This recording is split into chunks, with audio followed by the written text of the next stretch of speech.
¿Esto qué contigo?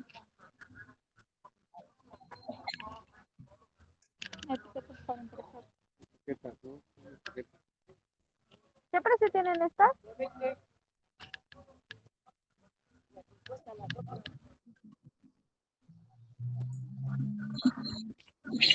Buenos días, compañeros, buenos días. ¿Es lo mismo?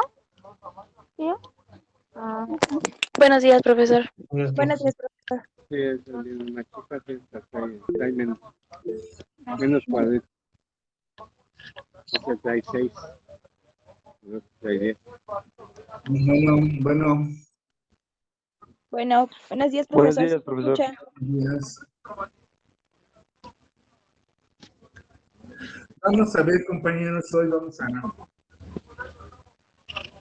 analizar. Bueno. ¿Me llevo? Bueno, Sí se escucha, profesor, solo que la Es que compañera tiene prendida su micrófono y no se ha dado cuenta. Disculpe. bien. Vamos a iniciar pues con el artículo 20, ¿verdad? Que pues como ustedes van a ver son 3 apartados, los cuales son pues muy importantes y vinculatorios con nuestra práctica forense penal. Dice artículo, ¿cuáles son los principios generales del proceso penal, los derechos de la persona imputada, de la víctima o del ofendido? Por supuesto, compañeros, que este artículo 20 lo utilizamos mucho cuando hay violaciones al proceso, cuando no estamos dentro del debido proceso. Entonces, nos da los derechos, como su nombre lo indica, ¿verdad?, de cuáles son los principios generales del proceso, es decir, cómo se va a regir constitucionalmente el proceso, que esa es parte vital de nuestra práctica forense. Dice el artículo 20, el proceso penal será acusatorio y oral. Desde ahí ya nos pone la regla de la oralidad. Y además ya nos pone también de que será acusatorio. Es decir, si nos van a llevar un proceso es porque nos están imputando un delito. Y para la investigación tanto ministerial como judicial, esta investigación se desarrollará en forma oral. No al 100%, ya lo hemos manifestado, ¿verdad? Hay cuestiones que tienen que ser por escrito. El auto de vinculación a proceso no lo tiene que dar el juez por escrito. La audiencia intermedia, que implica la acusación del Ministerio Público, es decir, la teoría del caso, no la tiene que dar por escrito y nosotros contestarla por escrito. El auto de apertura a juicio tiene que ser determinado por escrito de acuerdo a lo que ya nosotros hicimos en la audiencia intermedia. Y en el juicio oral, la sentencia tiene que ser, aparte de que nos la tiene que explicar el juez, nos la tiene que dar por escrito. Entonces vean ustedes cómo la mayor parte sí es oral, pero hay partes que no podemos eludir, ¿verdad?, que deben de ser por escrito. Dice, se regirá por los principios de publicidad, contradicción, concentración, continuidad e inmediación. ¿Qué es la publicidad? Pues que debe ser abierto al público, ¿verdad? No puede ser en forma privada. Acuérdense que está prohibido los juicios, los tribunales privados. Debe de ser en forma pública. De contradicción. Claro, nosotros tenemos la facultad de controvertir lo que dice el Ministerio Público. Ahí es donde está la contradicción. El Ministerio Público acusa y la defensa dice, no, estoy de acuerdo, te contradigo. Tus pruebas las contradigo. Por eso voy a ofrecer también mis pruebas. Ahí está la contradicción. La concentración. Todo debemos de llevarlo a cabo dentro de lo que es el proceso penal. No puede ser nada por fuera. ¿Ok? Continuidad e inmediación. La continuidad debe de ser lo más rápido posible, darle continuidad, nada de que nos vemos dentro de 3 meses, no. Lo más que da la ley, el Código Nacional de Procedimientos Penales, compadre, son 10 días para diferir audiencias. Ahí es donde está la continuidad.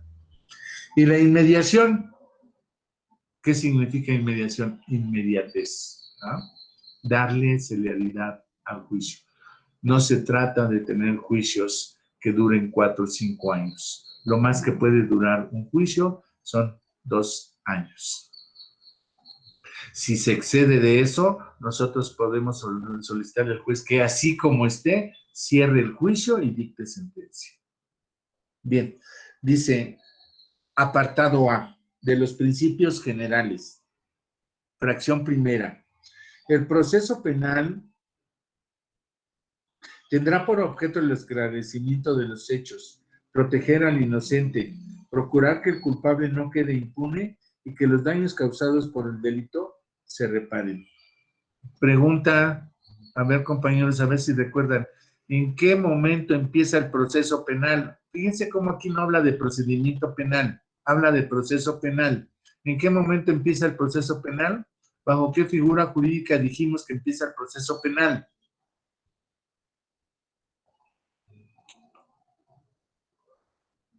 ¿Alguien recuerda? Desde la formulación de la acusación. No.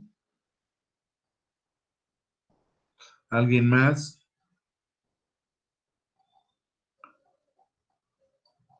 ¿En qué momento? Queda a disposición del MP. ¿Cuándo qué? ¿Una persona queda a disposición del MP? No. ¿Cuándo queda a disposición del juez? Sí, pero ¿cómo se llama lo que dicta el juez para abrir el proceso? Dice, te voy a... ¿Vinculación? ¿Mande? ¿Con el auto de vinculación? Con el auto de vinculación, ahí empieza el proceso penal. Ahí es donde el juez le dice de qué se le está acusando, por qué lo decreta formalmente preso o por qué le impone la medida de prisión preventiva en el auto de vinculación. Y ahí es donde arranca el proceso. ¿Ok? Entonces, cuando dice aquí, el proceso penal tendrá por objeto, estamos hablando de que ya es ante el juez. El juez es el que debe de determinar si el sujeto es inocente o si es culpable y checar qué daños causó esa conducta delictiva.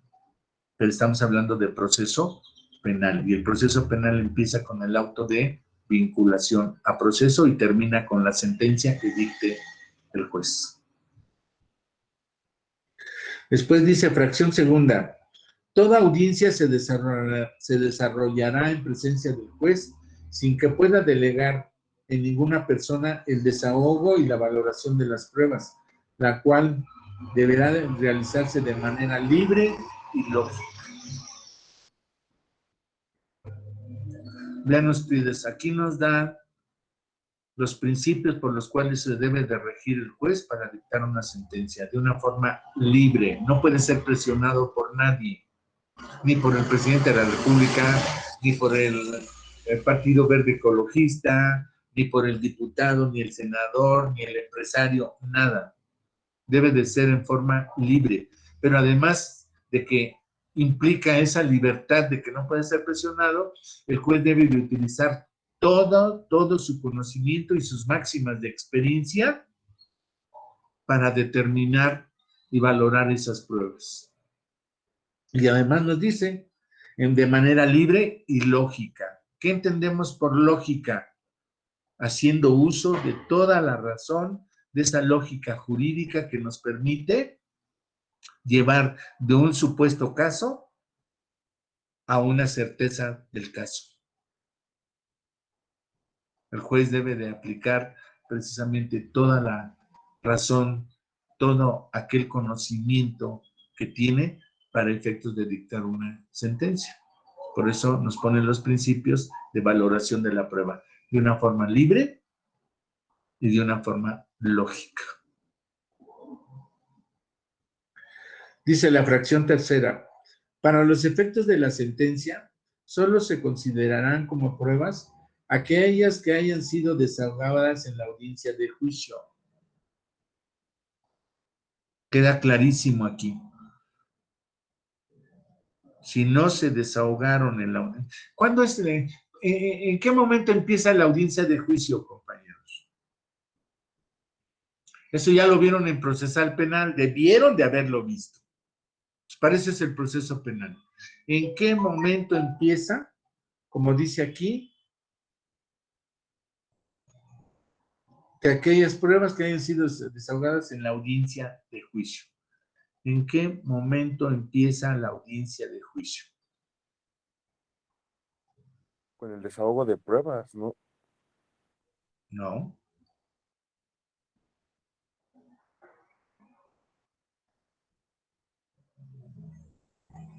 Que después del desahogo de pruebas se dictó un auto de apertura a esta audiencia de juicio, ¿no? Ok, pero entonces vamos a manejar las cosas bien, compañera Carla. No es después del desahogo, es antes del desahogo de pruebas. Cuando el juez de control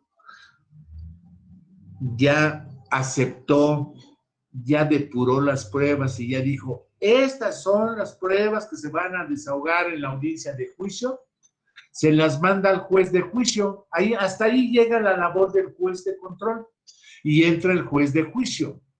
Y entonces se hace un auto de apertura a juicio. Ahí empieza la etapa a la que se refiere esta fracción, que ese auto de apertura a juicio es lo que va a desahogar el juez en la audiencia de juicio y termina con la sentencia. ¿Ok?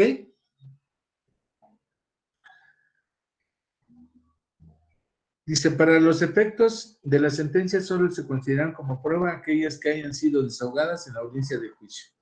La ley establecerá las excepciones y los requisitos para admitir en juicio la prueba anticipada, que por su naturaleza requiera desahogo previo. ¿Cuál es esa prueba anticipada? Mire, compañeros. Si nosotros tenemos temor o tenemos una probabilidad muy alta de que la persona que queremos utilizar como denunciante o que tenemos como testigo, pero está en riesgo de morir o está en riesgo de adquirir una enfermedad, la cual ya no le dejaría permitir su testimonio. Entonces, cuando nosotros tenemos esa certeza de que nuestro testigo, nuestro denunciante o alguna prueba pueda desaparecer,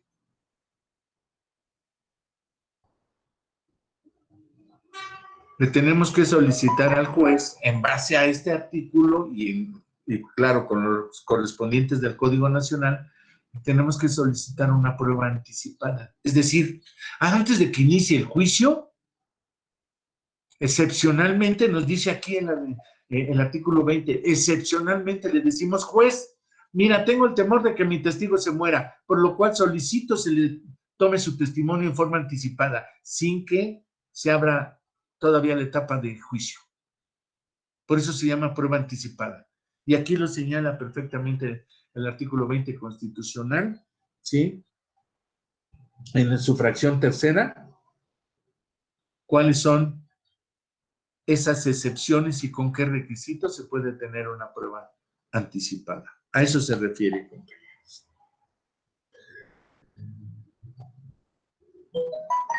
Dice, para los efectos de la sentencia solo se consideran como prueba aquellas que hayan sido desahogadas en la audiencia del juicio. Ahí viene la excepción. La ley establecerá las excepciones y los requisitos para admitir en juicio la prueba anticipada, que por su naturaleza requiera desahogo previo. Ahí entran los ejemplos que le estoy poniendo.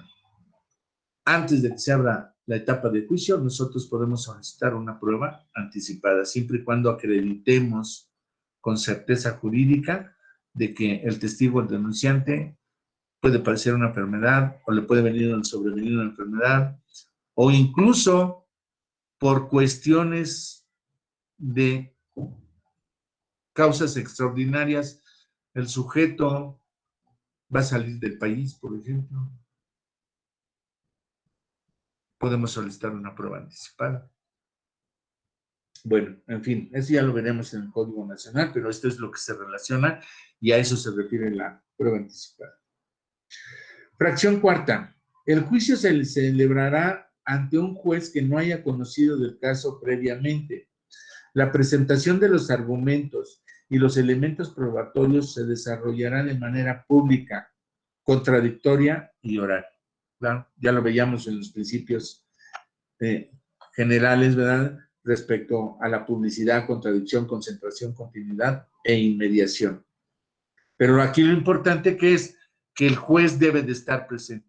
Ya no es como anteriormente se hacía. El juez en su cubículo y el secretario de acuerdos llevaba la audiencia en la rejilla de prácticas de los reclusores. Hoy no. Hoy tenemos las salas de audiencia donde el juez está presente de cabo a rabo, como dicen, ¿verdad? Es decir, desde que se inicia hasta que se termina, el juez debe de estar presente. Y nos dice que los argumentos y los medios probatorios deberán de hacerse ante la presencia del juez. Una pregunta de práctica forense, compañeros, que lo vamos a ver mucho en nuestra teoría del caso. ¿Qué son los argumentos?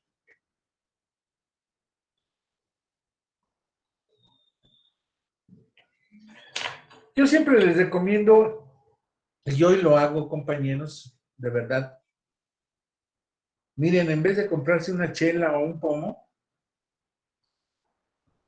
compren un librito. A veces cuesta 80, cuesta 120, cuesta 200 pesos. Un librito, el que ustedes quieran, pero de verdad les recomiendo y les aconsejo. Para el que le guste, no nada más el derecho penal. La argumentación sirve para cualquier juicio civil, familiar, fiscal, para el amparo. Compren un librito, vayan a la librería y vean por ahí un título que diga argumentación jurídica. ¿Qué es la argumentación jurídica? Es precisamente eso, saber expresar con una lógica, con un razonamiento tal, lo que queremos plantearle al juez. ¿Qué vamos a aprender de la argumentación jurídica? A final de cuentas, compañeros, la argumentación sirve para disuadir o convencer. Si tú me das un buen argumento, te pongo la calificación de 10. Pero si no me argumentas, no me das un buen argumento, es decir, si no me convences, si no me disuades de que te ponga 7, dame un buen argumento. ¿Qué es un buen argumento? Por ejemplo, hoy en día, ¿qué es un buen argumento para decir, maestro? No tuve posibilidad de conectarme en todas sus clases. Yo ya toda vez que mi familia tuvo COVID, mi papá, mi abuelo y esto, en las cuales yo tenía forzosamente a cierta hora tener que estar en cierto lugar. Eso es una argumentación. Me estás convenciendo del por qué tu conducta. Me estás dando las circunstancias necesarias para considerar que me convences o que me disuades o que me persuades. Ese es el trabajo del Ministerio Público y de la defensa. Convencer al juez de lo que le estoy diciendo. Para eso sirve la argumentación. Pero les recomiendo que compren un librito, cualquiera, compañeros, que diga argumentación jurídica. Para que vean los métodos, las formas, los requisitos, los medios por los cuales ustedes pueden convencer o disuadir al juez. Convencer de que es inocente, convencer de que no es culpable, convencerlo de que las pruebas que estamos ofreciendo son las idóneas y pertinentes para demostrarle al juez que no es culpable. Por eso aquí dice los argumentos y los medios de prueba. Dice, el juicio se celebrará ante un juez que no haya conocido del caso. Por supuesto, estamos hablando de que el juez de control, una vez que admite las pruebas, no las desahoga, las admite, las depura, prepara el juicio, hasta ahí llega la función del juez de control. Y entra el juez de juicio, que no tenía conocimiento de todo lo que hizo el juez de control. A eso se refiere esta fracción. Debe de llevar, el juicio lo debe llevar un juez que no tuvo conocimiento del asunto. Lo llevó un juez de control, ahora le toca al juez de juicio. Posteriormente, una vez que el juez de juicio dicte sentencia, entra el otro juez, el juez de ejecución de pena.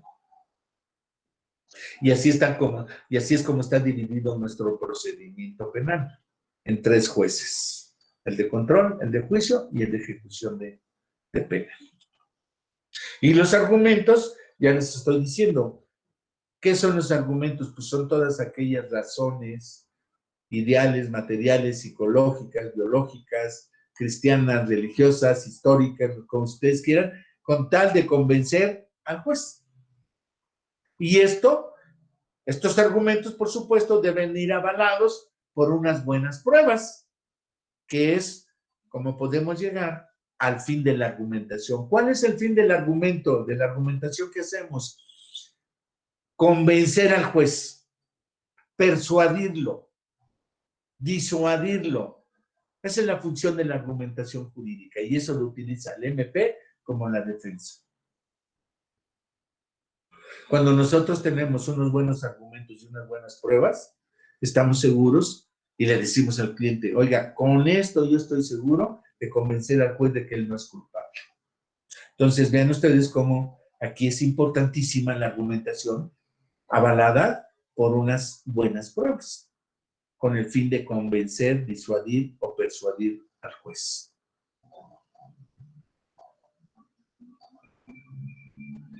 Las partes tendrán, dice, si continúa esta fracción quinta, las partes tendrán igualdad procesal para sostener la acusación o la defensa.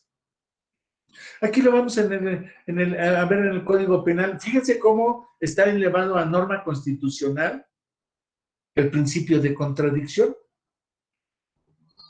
El principio de contradicción es contravenir las pruebas que ofrece el MP. Y el MP también puede contravenir mis pruebas. Eso es lo que se llama descubrimiento probatorio.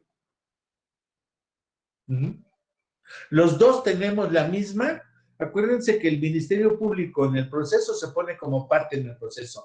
No es autoridad. Digo, formalmente es autoridad, pero para efectos del proceso es una parte en el proceso. Como la defensa, como la víctima, como el ofendido. Y tenemos el mismo derecho, les decía, en el Código Nacional vamos a ver la igualdad procesal. Así se llama, la igualdad procesal de las partes en el juicio acusatorio y oral.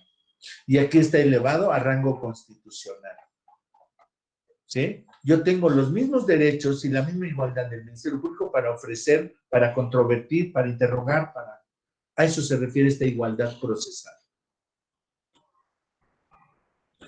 Nada de que, pues le admito al Ministerio Público estas pruebas y a la defensa no. Espérate, pues, me estás violentando una orden constitucional donde dice que yo tengo igualdad procesal, que el MP y yo somos iguales y podemos ofrecer y contradecir lo que queramos. Hay igualdad de partes. Después dice la fracción quinta.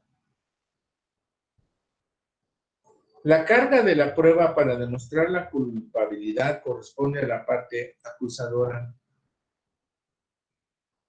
conforme lo establezca el tipo penal. Las partes tendrán igualdad procesal para sostener la acusación o la defensa respectivamente. Les repito, rango constitucional. Igualdad procesal. Tenemos los mismos derechos y facultades como defensa, como Ministerio Público, como parte ofendida, como víctima. ¿verdad? Somos iguales. Ahí esa igualdad procesal. Y lo dice aquí perfectamente la fracción quinta. Pero también nos dice, la carga de la prueba le toca ¿a quién? Al Ministerio Público. Si el Ministerio Público hace una imputación y una acusación, está obligado a demostrar. Si no logra demostrar su pretensión, es decir, la culpabilidad, pues el juez lo va a tener que dejar en libertad, porque el Ministerio Público no pudo demostrar lo que afirmaba. Después dice, sexto, ningún juzgador podrá tratar asuntos que estén sujetos a proceso con cualquiera de las partes sin que esté presente la otra, respetando en todo momento el principio de contradicción, salvo las excepciones que establece esta Constitución. ¿Qué significa esto? En la práctica forense penal, compañeros, resulta que el juez no puede estar cuchicheando, ni puede dar una audiencia al Ministerio Público si no está presente la defensa.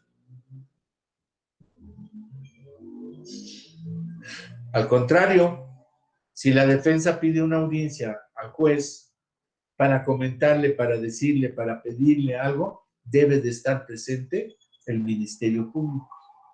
No puede el juez hablar con ninguna de las partes sin que esté presente la otra. Y déjenme decirles, compañeros, que eso ya me ha tocado por experiencia personal en juicios, ¿no? El oponerme a que de pronto el Ministerio Público yo lo veo en la audiencia, cuando hay un receso, yo veo que el MP está hablando con el juez y, ¿qué creen? ¡Ey, objeción, su señoría! Si van a hacer un chisme, necesito constitucionalmente estar presente. Así hablen de su amante, hablen de la borrachera que se puso, ¿no? Yo debo de estar presente. Orden constitucional. El juez no puede hablar con ninguna de las partes. Debe de estar presente la otra. Pero hay sus excepciones, por supuesto, y nos lo dice aquí. Imagínense cuando el Ministerio Público solicita audiencia para solicitud de orden de aprehensión. Por supuesto que no puede estar ahí presente la defensa. ¿Por qué? Porque es un acto unilateral que requiere de privacidad, requiere de confidencialidad. No podemos andar diciendo a un sujeto que trae una orden de aprehensión o que el Ministerio Público va a solicitar una orden de aprehensión. Nosotros como abogados debemos de tener la suficiente capacidad, habilidad para saber que el Ministerio Público va a solicitar una orden de aprehensión. Pero de eso a que estemos presentes en la audiencia de solicitud de orden de aprehensión, no, compañeros, no se puede. Esa es una de las excepciones a esta regla constitucional, ¿verdad? Donde el juez sí puede hablar directamente con el Ministerio Público para el solo efecto de escucharlo y que le ofrezcan los medios para ver si va a girar una orden de aprehensión. Ese sería un caso. Otro caso sería, ¿verdad?, en el caso de una violación a una menor. Para efectos constitucionales, el juez escuchará, ¿verdad?, aún sin la presencia del ofendido o de las partes, escuchará él directamente a la víctima o ofendido. En fin, les repito, estos son los análisis que estamos haciendo respecto a la vinculación que tiene nuestra Constitución con nuestro Código Nacional de Procedimientos Penales. Bien, fracción séptima. Una vez iniciado el proceso penal, siempre y cuando no exista oposición del inculpado, se podrá decretar su terminación anticipada en los supuestos y bajo las modalidades que determine la ley. Si el imputado, a ver, ¿cuáles son las modalidades por las cuales podemos terminar el juicio? Ya lo hemos señalado, compañeros. Aquí está otra vez. ¿Cuáles son esas modalidades? ¿Cuáles son esos modos? Ya lo habíamos dicho, son 3. Son los acuerdos reparatorios, el procedimiento abreviado y la suspensión condicional del proceso. Así es, a eso se refiere. A esto se refiere esta fracción octava. Una vez iniciado el proceso penal, siempre y cuando no exista oposición del inculpado, se podrá decretar su terminación anticipada en los supuestos y bajo las modalidades que determine la ley. ¿Cuáles son esos supuestos? Acuerdos reparatorios, suspensión del proceso y procedimiento abreviado. ¿Ok? Después dice, si el imputado reconoce ante la autoridad judicial voluntariamente y con conocimiento de las consecuencias su participación en el delito y existen medios de convicción suficientes para corroborar la imputación, el juez citará audiencia de sentencia. La ley establecerá los beneficios que se podrán otorgar al inculpado cuando acepte su responsabilidad. ¿De qué estamos hablando aquí? Ya lo vieron en procesal penal. ¿De qué modalidad de terminación del juicio estamos hablando? Del procedimiento abreviado. Efectivamente, del procedimiento abreviado. Nos dice el Código Nacional que para efectos del procedimiento abreviado, el sujeto debe de reconocer su culpabilidad, debe de hacer la reparación del daño y aceptar que con los medios que haya, con eso lo sentencia. ¿Qué es la ganancia del procedimiento abreviado? Son 2 ganancias las que tiene el procedimiento abreviado. 1, terminamos el juicio rápido. No se hace extenso. Por eso se llama procedimiento abreviado. Y segundo, la ley nos da el beneficio de que si aceptamos la culpabilidad, es decir, confesamos, aceptamos nuestra responsabilidad, nos van a poner una pena mucho más baja. ¿Sí? Es decir, en vez de manejar una situación de mínimo a máximo, el Código Nacional llega a establecer incluso hasta una tercera parte de la pena mínima para un procedimiento abreviado. Vean ustedes cómo aquí dice, y lo dice muy claramente, la ley establecerá los beneficios que se podrán otorgar al inculpado cuando acepte su responsabilidad. El beneficio mayor que recibe el sujeto es que incluso con un procedimiento abreviado, incluso en un delito grave, en un procedimiento abreviado, puedo obtener mi libertad. Por ejemplo, en un robo, en la modalidad de transporte, en la modalidad de casa-habitación, de 2 a 6 años, el básico, el robo básico. Y de 6 a 2 años, la modalidad por la cual nos están acusando. Por lo tanto, tenemos de 6 a 2 y de 6 a 2. Si nosotros nos vamos al procedimiento abreviado, vamos a ver que nos vamos a la tercera parte de la mínima. Por lo tanto, entonces buscamos y decimos, ok, 2 y 2, 4, la tercera parte, pues nos van a imponer incluso, ¿verdad? Podemos obtener una sentencia de 4 años, la cual es menor a 5 años y podemos obtener un beneficio condicional.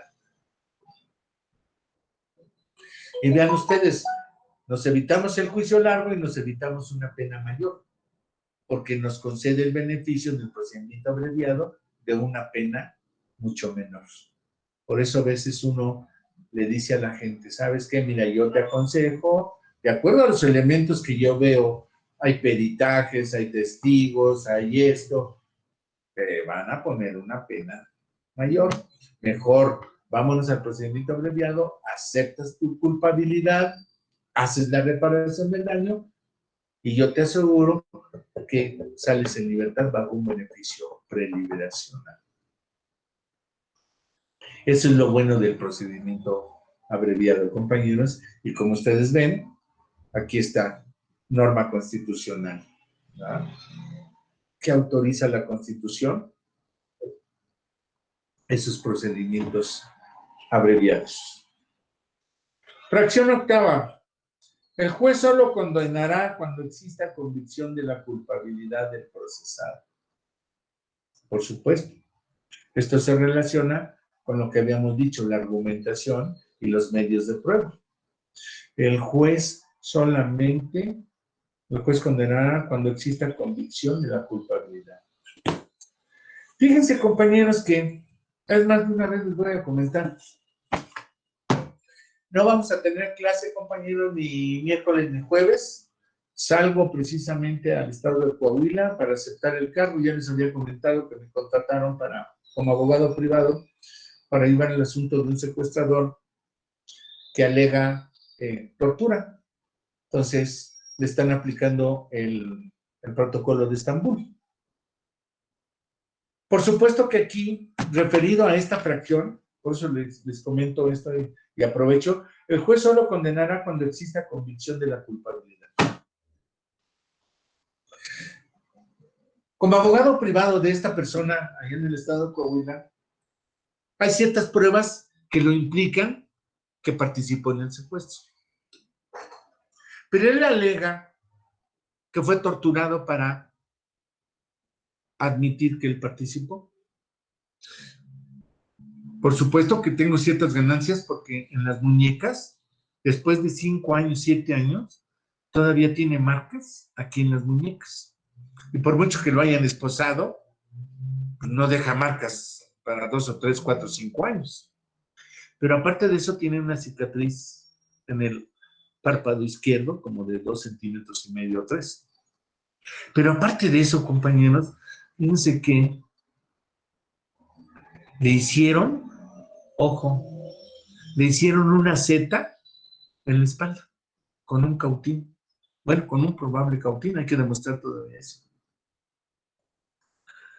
Dice que lo colgaron de unos tubos y mientras le tenían colgado le hicieron la seta, lo estaban golpeando y por supuesto también en los genitales tiene huellas de lesiones. Está muy interesante el caso. El punto aquí es, ok, pongamos que lo torturaron. Sí, pero también tengo otras pruebas, hay otras pruebas donde lo reconocen, lo ubican en tiempo, lugar y circunstancias. Entonces, si ustedes se fijan, tengo un problema. Que él dice que lo torturaron para que él confesara que estuvo y participó en el secuestro. Pero por el otro lado, tengo la imputación directa del denunciante y 2 testigos que lo ubican en el lugar del secuestro. ¿Qué implica esto? Dice la fracción octava, el juez solo condenará cuando exista convicción de la culpabilidad. ¿Qué pasa, compañeros? Si yo le creo bajo los argumentos que voy a utilizar y los medios que voy a utilizar, porque estoy utilizando peritos médicos forenses, perito psicólogo forense, perito criminalística en materia de forense, en materia de posición víctima-victimario, mecánica de lesiones, o sea, estoy preparando todos mis argumentos con pruebas. ¿Qué pasa si yo le creo duda al juez? De acuerdo a esta fracción, el juez solo condenará cuando exista convicción de la culpabilidad del procesado. ¿Qué pasa si yo le creo duda al juez?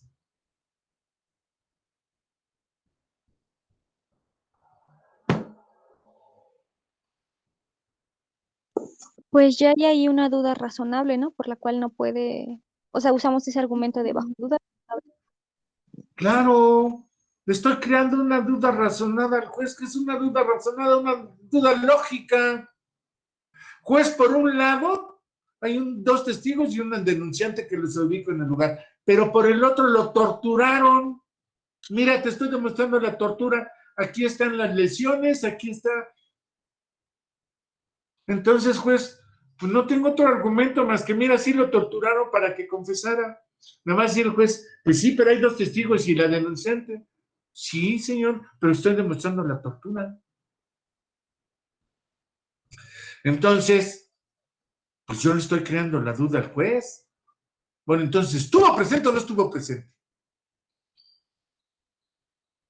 No sé. El protocolo de Estambul dice y nos dan los requisitos y las formas en que se debe de investigar la tortura, para efectos de declarar que son nulas las actuaciones que se hayan llevado si el sujeto fue torturado. Y vean ustedes, estoy destruyendo esta fracción octava. Le estoy quitando la convicción al juez, porque es clarísimo aquí, el juez solo condenará cuando exista convicción.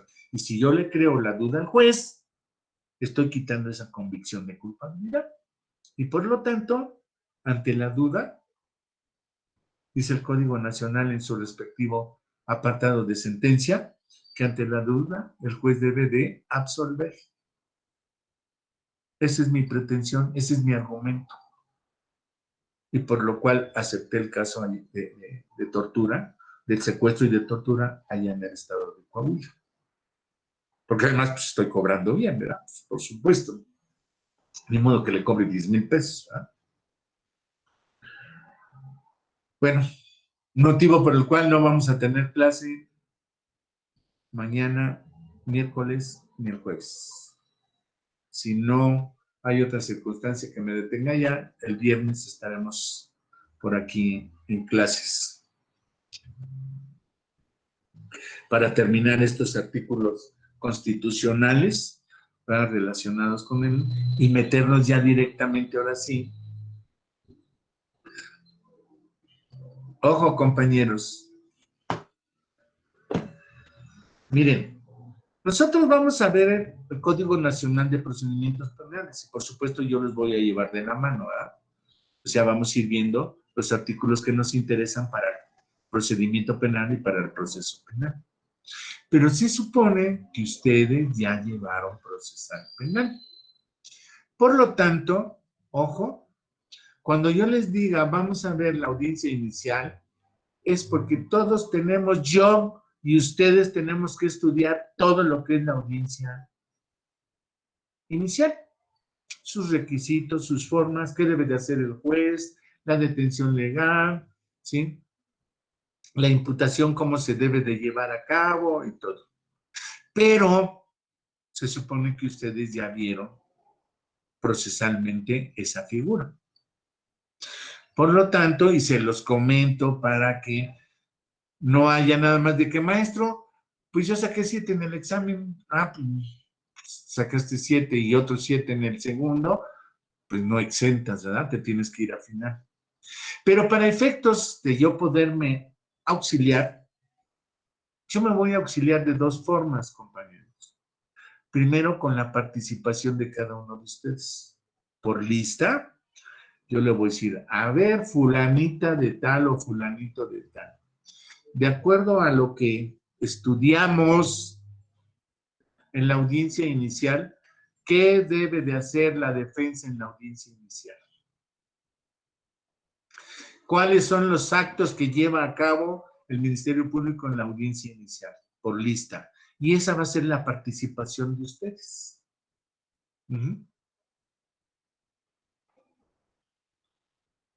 Bien. Esa es una forma de auxiliarme yo para apoyarlos, ayudarlos. No hay un punto. Maestro, es que yo le contesté bien, tengo 2 puntos. No, aquí no hay puntos. Aquí los puntos son en el examen escrito.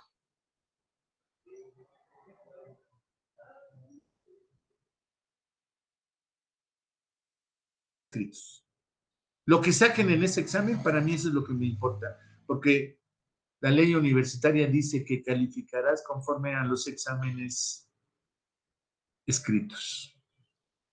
¿De qué me puedo ayudar para apoyarlos? Ah, de su participación. ¿Me contestaste bien? Ah, qué bueno. ¿No me contestaste mal? Ah, pues qué mal, padre. Y la segunda forma en que yo me voy a apoyar es que ustedes me van a hacer un trabajo de investigación del delito que quieran, pero me van a tener que hacer una denuncia, me van a tener que ofrecer pruebas y me van a tener que determinar cuáles son las pruebas idóneas y pertinentes para el juicio oral. Vía personal. No podemos trabajar ahorita en grupo. Tiene que ser vía personal. Así es que vayan viendo qué delito les gustaría. Acuérdense, vamos a ser creativos. Ustedes me van a hacer una denuncia, como si fuera en la vida real. vayan pensando qué delito quieren investigar. Porque de esa denuncia, ustedes me tienen que plantear qué imputación le van a hacer al sujeto. Ustedes van a crear un juicio. ¿Sí? Ustedes en la denuncia me van a poner tiempo, lugar y circunstancias. Me van a poner si hay testigos, me van a poner con qué se cometió el delito, me van a poner al inculpado, para después, sobre de esa denuncia, me hagan un auto de vinculación a proceso. Lo van a sacar del código. Ahí en el código dice qué requisitos se deben de tener para el auto de vinculación a proceso.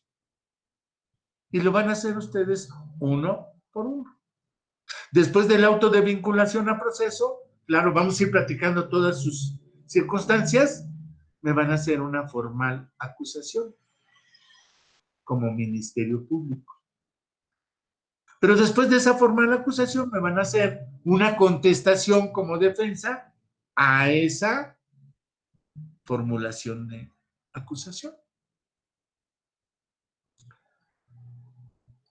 Este trabajo de investigación, compañeros, implica pues que van a tener que estudiar el Código Nacional de Procedimientos Penales, porque aquí ya no estamos en procesal penal.